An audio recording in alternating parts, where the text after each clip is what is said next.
ఈ వీడియోలో కనిపిస్తున్నది మా మేనకోడలు, మా అన్నయ్య కూతురు, నేను.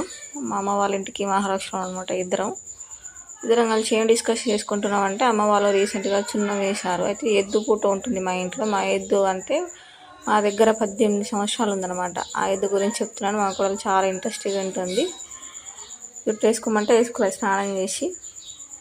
ఈ ఎద్దు అంటే ఒక కుటుంబానికి ఒక పెద్ద కొడుకు కానీ, ఒకవేళ కొడుకు ఉంటే ఆ కుటుంబం అంతా నెట్టుకొస్తున్నట్టు చూసినా ఈ ఎద్దు మాకు అలాంటిది అనమాట. అప్పట్లో ట్రాక్టర్లు అవన్నీ లేవు. ఎద్దు పుట్టినాక కొంచెం పెద్దగైన నుంచి అంటే పొలం అచ్చు కట్టడానికి వాటికి అన్నిటికీ బాగా యూస్ అవుతుంది. అంతే యూస్ అనమాట. అది దానివల్లనే మా నాన్న చెప్తుంటాడు ఎప్పుడు, అది ఉండడం వల్లనే మనం ఎంత అంటే తినడానికి కూడా అప్పుడు అంతగా లేదు కదా, ఉండేదని చెప్తాడు అనమాట.